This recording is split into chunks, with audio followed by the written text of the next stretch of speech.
The street markets here in Accra, the capital of Ghana in West Africa, are notorious. Thousands of people buying and selling, vendors shouting over each other to make a sale, and customers holding tight to their money to make every cent last. Here you can buy just about anything: food, clothes, jewellery, furniture, electronics, everything. Trying to make a living here in the market is tough, but the most difficult job is put on the shoulders of a group of young women who struggle every single day.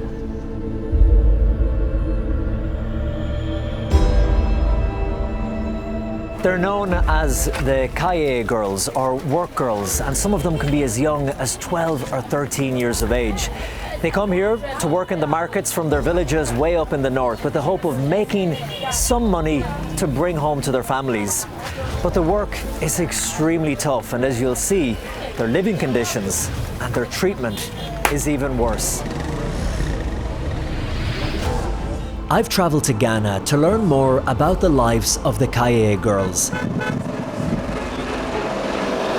I visit the villages in the north of the country to see where they come from. Bolbia is a farming community, and growing up, it's all we knew. There was no other way to make money. I talk to the girls themselves to hear what their life is like. Was I just born to suffer like this? Why should I have to suffer this way? This is maize, or some other region they call it corn. And we'll see how the Spiritans and the Catholic Church are trying to make a difference by providing them with a dream. You can even read from their faces the radiation of happiness and the kind of hope they are anticipating. But with so many girls still trapped in the markets, can the Church's dream become a reality? This is the story of the Kayayei Girls of Ghana.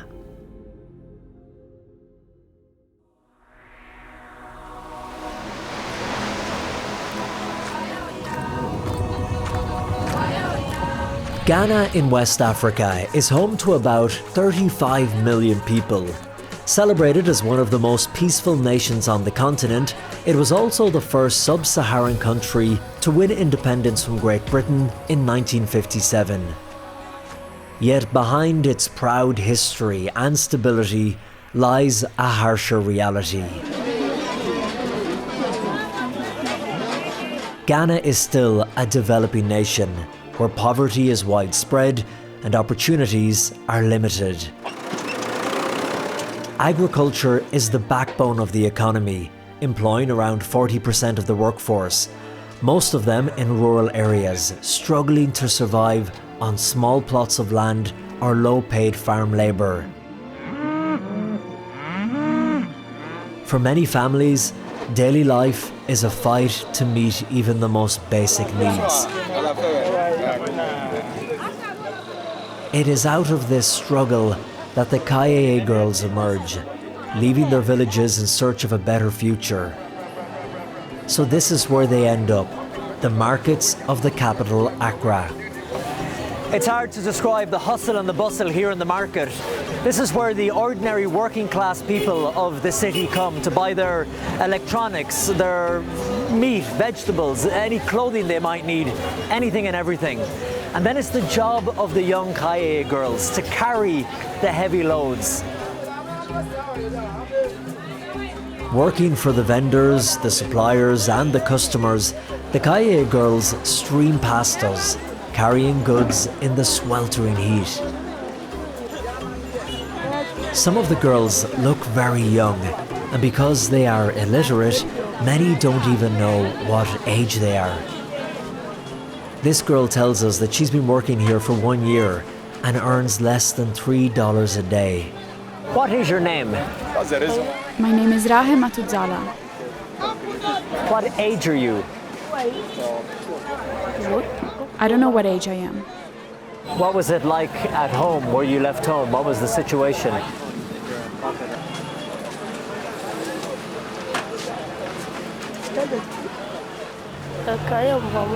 Back at home, things are not good. My mother doesn't have anything. That's why I'm here. and I don't go to school, so I came here to look for money to bring home. I miss my family, but I have to work.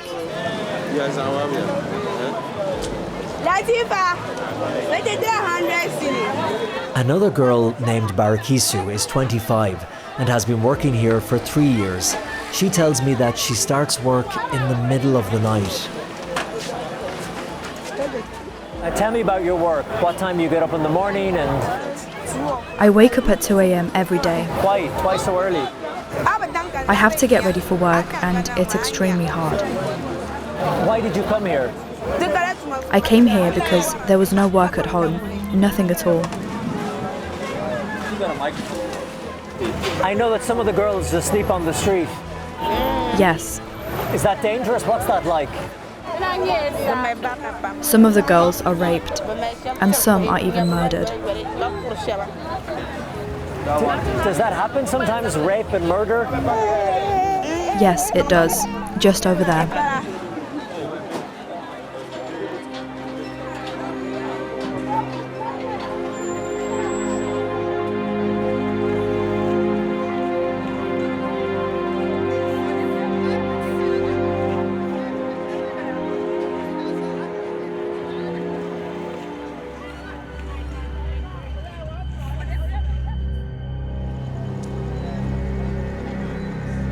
As night falls over Accra, the busy market falls silent. The crowds are gone, but the girls remain. Because unlike the vendors and the sellers, they don't have a home to go to. For many of the girls, their best option is to sleep rough at a nearby bus station.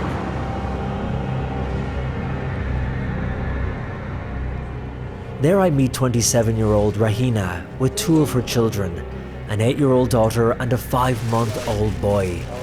And they show me where they sleep at night. These are the benches that people normally Rahina came from a village called Bulbia Wali Wali in the north of the country. Who's here with you? Jalil. And what age is he? 5 months. 5 months. And your daughter here? Maskura. What age is Maskura? 8 years. 8 years old. How many years have you been working in the market? Have you been here for a long time? 3 months. 3 months, okay. What made you leave your home and come here to the market?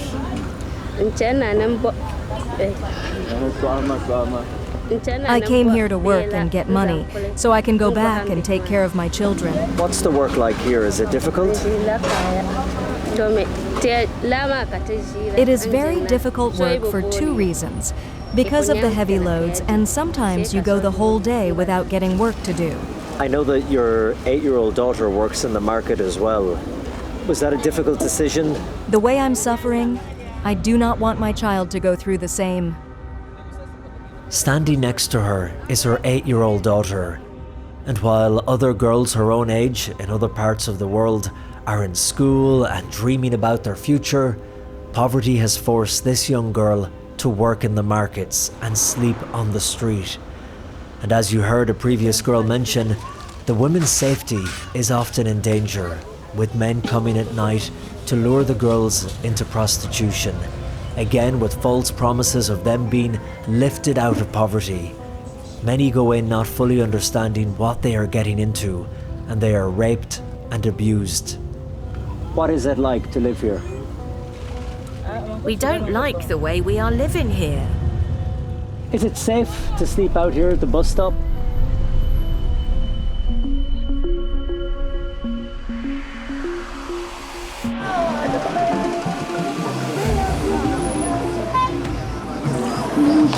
So it is estimated that there are about 150 to 200,000 of these girls working in Accra, Kumasi, Takoradi, and other cities across Ghana.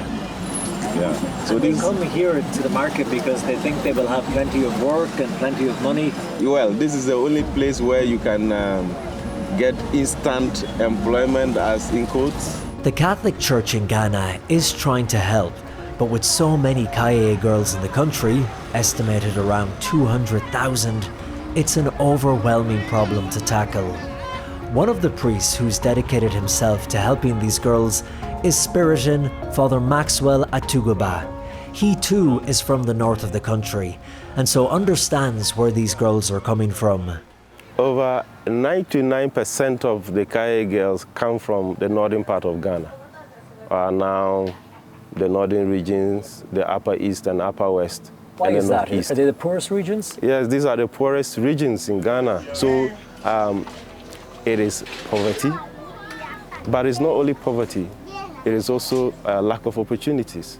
Not only lack of opportunities, but we also have conflicts.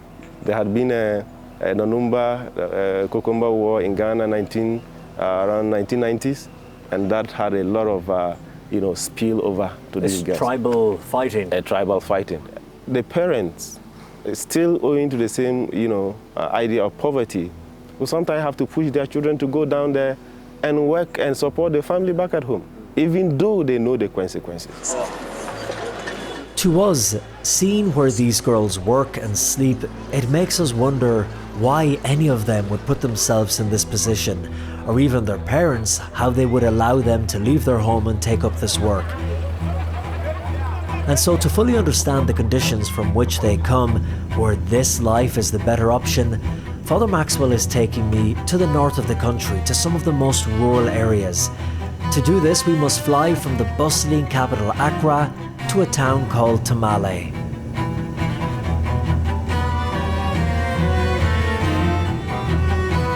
And after landing in Tamale, we then have to drive several hours in order to reach the villages. So we've flown all the way up north to the north of Ghana to a town called Tamale, and now we are driving, with thanks to a jeep on loan from Father's brother, to a little village called Bulbia. Now it's a few hours drive, but the reason we're going here is because these are the villages where many of these girls come from. So we'll get to see the reality of why they leave and make the 900-kilometer journey down south to Accra.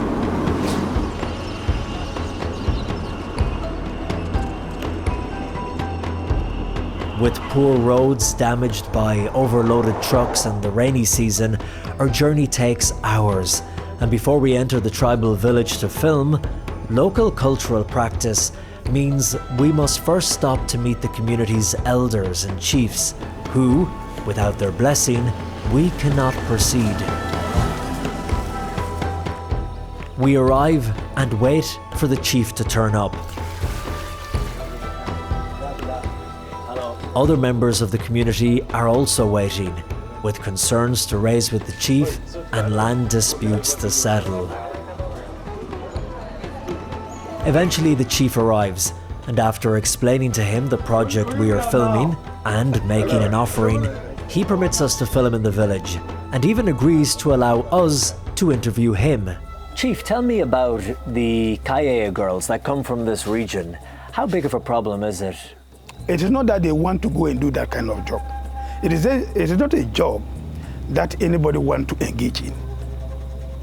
But there is no alternative. So if there is no alternative, what can you do? So the best option is for you to go there. And one thing is that,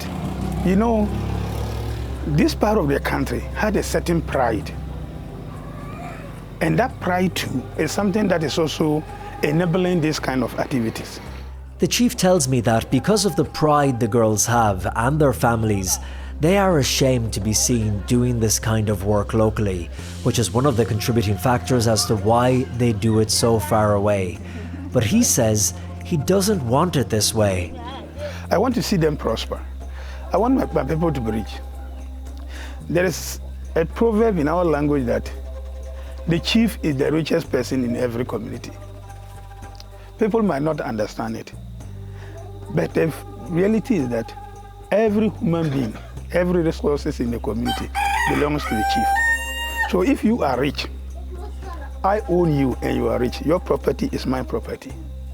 So every chief wants his subjects, his people to be rich. When they are rich, indirectly, it's the chief that is rich. The chief says he wants the girls to be rich, but in reality, like in many other African nations, a woman's place here in society is very much second to a man's, and it will be a long time before these village girls will see any riches, if they ever do. And as the sun sets and the evening draws in, we arrive at the village of Bokatanya. The streets are filled with happy children, having whatever supper they can find and playing on the streets, excited at the rare sighting of a visitor.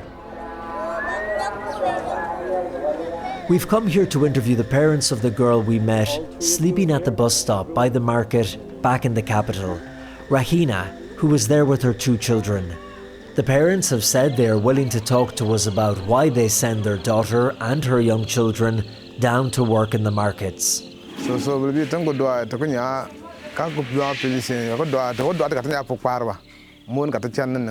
Bolbia is a farming community, and when we were growing up, it was all we knew. There was never another way to make a living, so we don't do any other work apart from farming here. We really don't want our children to become Kayayei Girls, but to instead become something like teachers or another profession. But because the conditions are so tough here, we have no choice and allow them to go to the city to do Kayayei work so they can support the family. Back here in the village, we just struggle. Close by, his wife is cooking dinner in a pot over an open fire. With no electricity or gas, this is how they cook every day. If she had stayed here, what would she be working at? What kind of job would she have?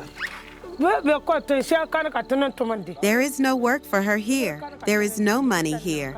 She couldn't earn a living. And do you ever worry about her and how she's doing? Yes, I'm very, very worried. But because of financial constraints, I have no choice but to accept this reality. What do you worry about? Her safety, but we have no money. Our parents did not have money, so we did not go to school. It has been long. It is almost a year since I've seen her. You're looking forward to the day you get to see her again? Yeah, I am anxiously waiting for that day to come.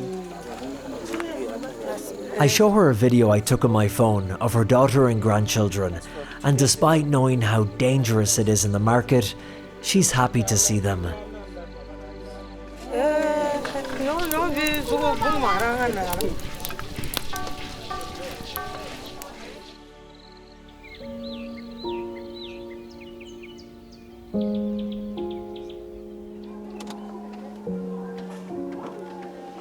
Spending time here in the rural villages, you begin to understand why these girls make the journey down to the south to work in the markets.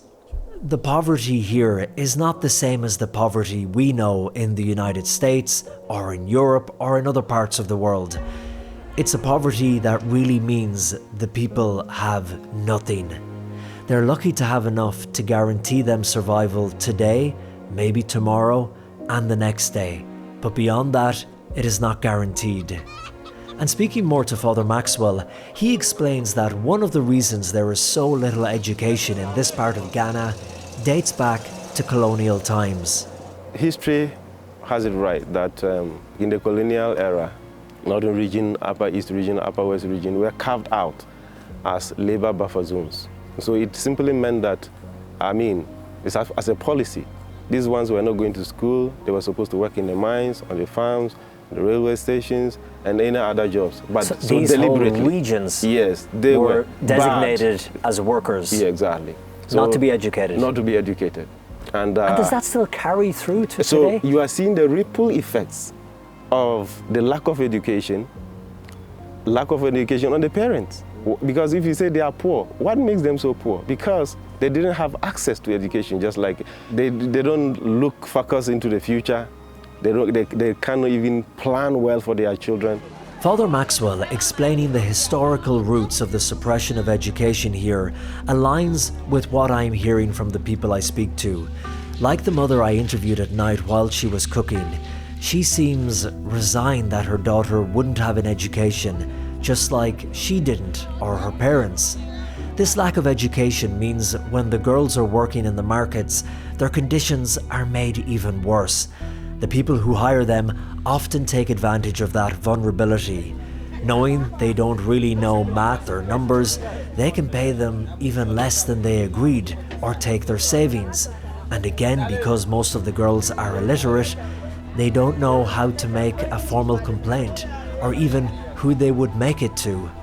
As we were at the market trying to interview some of them, I met a girl about 9 years old. And this lady, she was carrying the basket, and this grown-up lady was just piling her market stuff. And I was just putting more stuff on the 9-year-old stuff on her. And I was just looking at, but you have a daughter of her age at home. Why will you treat her like this?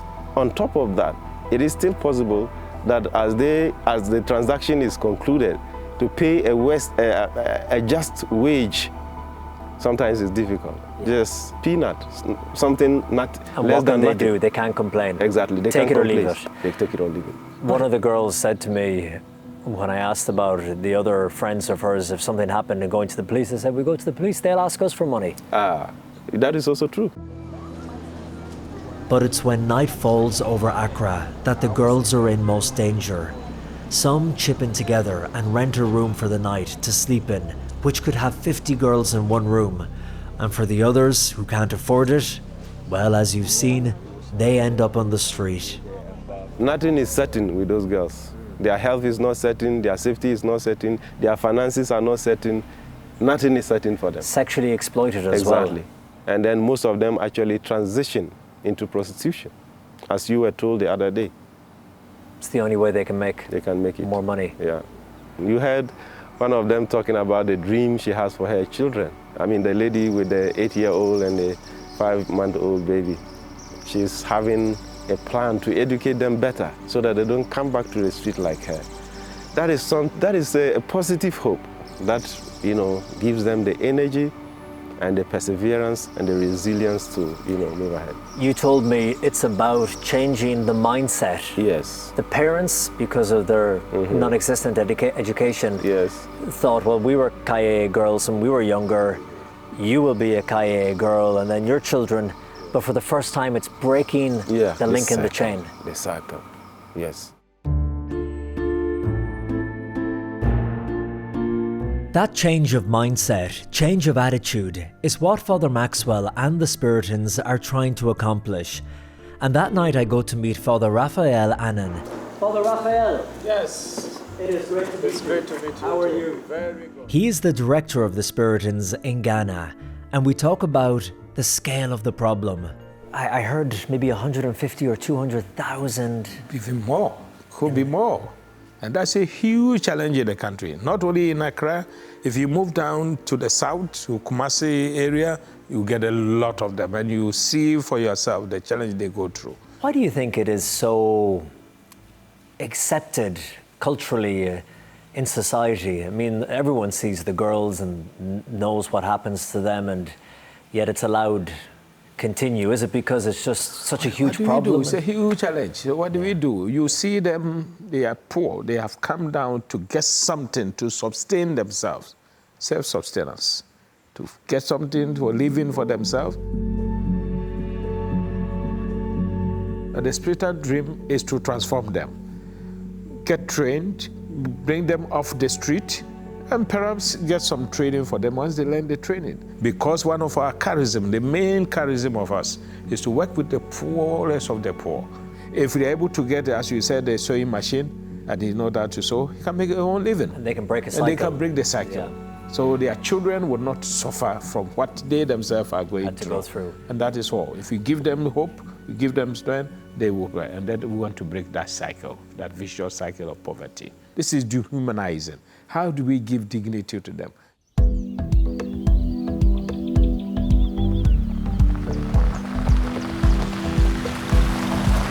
Breaking the vicious cycle of poverty is not an easy thing to do. And the next day, Father Maxwell drives me to a farm not too far from the villages where these girls predominantly come from in this region. Here, there are around 85 women working. Some were Kayayei girls in the past that have now been rescued, and others are younger girls who were considering traveling to the cities for work but the Spiritans convince them to come here and work instead. And together they dance, a traditional way of welcoming us.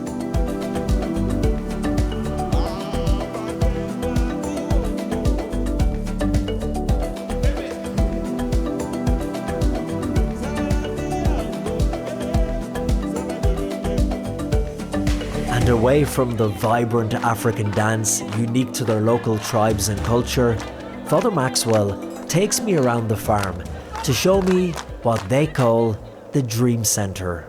This is maize, or some other region they call it corn. And in Ghana, it is one of the major staple food for the people. You have the rice fields as well? Yes. That they get to work in. And then, did you plant all of this?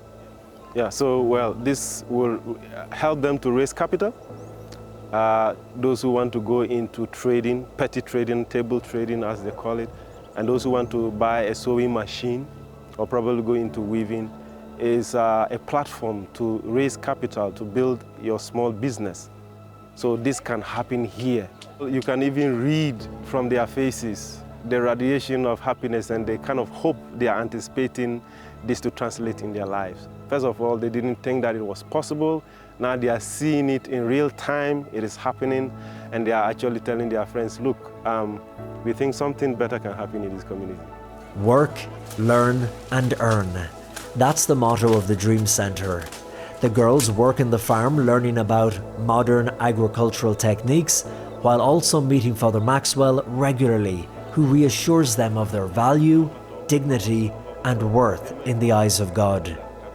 The Spiritan Dream Center, where young girls who migrate every other time to the southern sector looking for opportunities will live with their families, living in peace and harmony and in dignity, by making the livelihood opportunities available to them at their doorsteps so that they don't travel. And at the same time, incentivize those who are already there. Look, let's go home. Something better is happening at home. We will experience an exodus as it is happening now back home. And number two, they are actually working. They are working. And number three, they are earning because it's the product of their work. Yes. So it's all integrated. One of the girls I meet here is Margaret, who worked as a Kayayei girl for 3 years and remembers having to endure anything her employer asked her to do. The owner will be treating you anyhow, but you have to endure it because you want money to feed yourself, to buy your things. You have to endure whatever the owner of the business. How they treat you. Then when you refuse, they will threaten you. They will threaten you that they are going to sack you from the work if you do not agree or give them yourself, or allow them to have access with you. They will threaten you that they are going to sack you. Or if you still want the work, then you have to offer yourself. And did that happen to you as well? It happened to me, but I refused. I went home. Another one of the girls, also called Margaret, spoke to me about how she became a Kayayei girl when she was just 13, and things got so bad she contemplated killing herself. What do you remember about that time when you were working in the markets and doing whatever you had to do to get by? I used to contemplate suicide, either through drinking poison or hanging myself, because life was so miserable and it was like there was no way out for me. So it was better to end it and be free. Did you believe in God back then, or did you think, God, why would you put me in this situation? Here I am working so hard for very little money, being treated so badly. How did you believe in God? Yes, I believed in God at the time. I really did. I surrendered my life to faith. And of course, I used to question God a lot about my plight and others going through similar sufferings. Was I just born to suffer like this? Why should I have to suffer this way before I could earn my daily bread? Why don't you just end my life, God, so I could be at peace? However, I still trusted God would surely deliver me from this hopelessness. So many of the young women I meet tell me the same thing. Now, for the first time, they have hope when looking to the future. What's your dream for the future for you and your beautiful children and the whole family?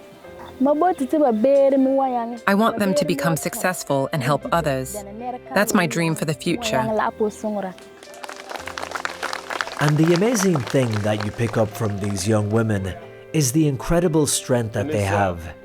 They are strong women with strong faith who tell me again and again that despite the hardships they faced, they never lost hope. In fact, that was what sustained them. I was working, struggling, like hustling, waiting for that, hoping that better days will come. That's the courage we have. God's time is the best for us. So you have to always try your best and wait for His time, like God's time to come, so that He'll bless you. So maybe today is the day. Today is our day. Can't you see? Today's our day. The empowering message that these girls are now believing in.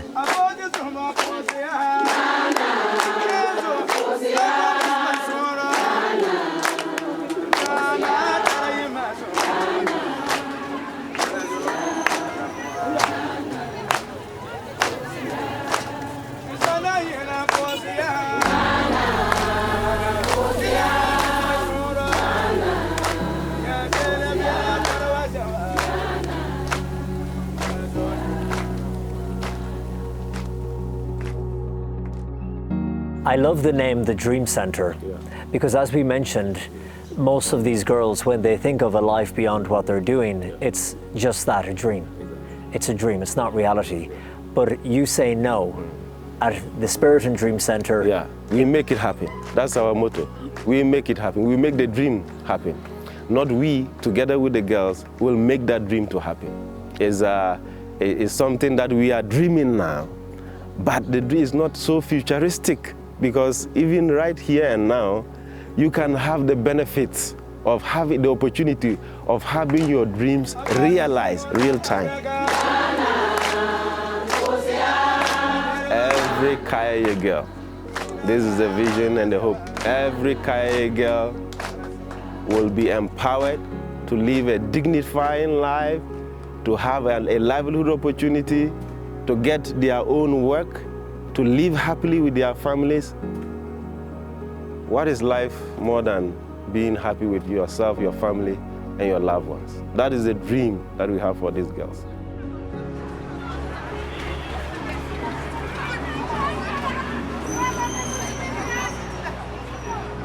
Why are we doing this? To get you guys out of this place. It's such a long place. Why?